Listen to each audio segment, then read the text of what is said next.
Halo saudara, apa kabar? Jangan copot masker sembarangan dan tetap terus dipakai khususnya waktu di luar rumah. Kalau perlu didobel. Bapak Ibu saudara sekalian, ada ayat yang sering kita baca yang bunyinya demikian. Apapun juga yang kamu perbuat, perbuatlah dengan segenap hatimu seperti untuk Tuhan dan bukan untuk manusia. Kolose 3 ayat 23. Saya ulangi ya, apapun juga yang kamu perbuat, perbuatlah dengan segenap hatimu seperti untuk Tuhan dan bukan untuk manusia. Maknanya sebetulnya sederhana sekali saudara. Ini kan berbicara tentang ketulusan. Misalkan saya ingin berikan perkataan ini. Kalau saudara berbuat baik, agar orang lain berbuat baik kepada saudara, maka Anda akan kecewa. Ya kan? Contoh lain, kalau saudara berbuat baik, saudara bermurah hati kepada seseorang, dan agar orang lain melakukan seperti yang saudara lakukan, maka saudara akan kecewa. Ya, betul kan? Itu contoh yang ketiga. Saudara bermurah hati, saudara menolong seseorang, saudara berbuat baik, agar orang itu kemudian bisa saudara atur, agar orang itu bisa saudara suruh-suruh di waktu hal lain, agar saudara tujuannya mengambil hati kepadanya, atau istilahnya itu membuat orang tersebut kemudian sebutlah takluk kepada saudara, maka saudara akan kecewa. Nah, apa maksudnya? Ya itu tadi, karena saudara nggak tulus. Ya, melakukan kebaikan, melakukan sesuatu pamrih. Karena ada harapan, ada hal yang ingin saudara dapatkan. Ya memang gak bisa dihindari ya.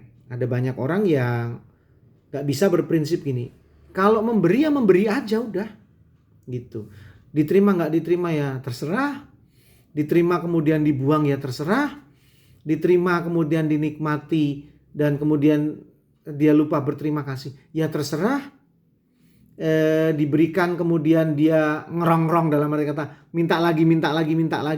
Kalau saudara ya ada ya kasih, enggak ya udah. Jadi artinya memang seperti bacaan kita hari ini, perbuatlah dengan segenap hatimu ya seperti untuk Tuhan dan bukan untuk manusia.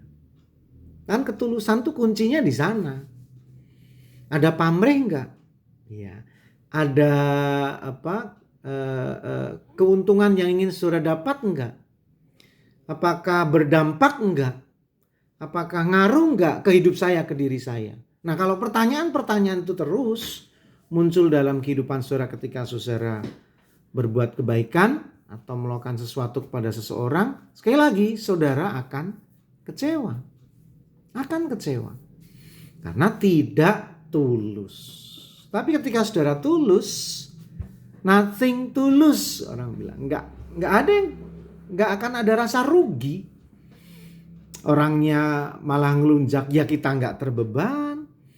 Suatu ketika kita minta tolong orang yang enggak mau nolong ya kita enggak terbeban. Makin diberi, yang ngasih makin banyak, lalu dia berkecukupan tapi dia makin medit, makin pelit, ya kita nggak terbeban karena memang tujuan kita adalah ngasih. Ngasih ya ngasih aja. Berbagi ya berbagi aja. Jadi artinya memang itu diri kita tanpa dipengaruhi oleh hal-hal di luar diri kita. Kalau saya baik, kalau saya murah hati, ya karena saya seperti itu. Dan saya melakukannya untuk Tuhan, bukan untuk manusia. Jadi saya mencari pujian dari Tuhan, bukan pujian dari manusia. Masih bersama dengan saya Pendeta Yudi dalam Renungan Emas, esok masih ada solusi.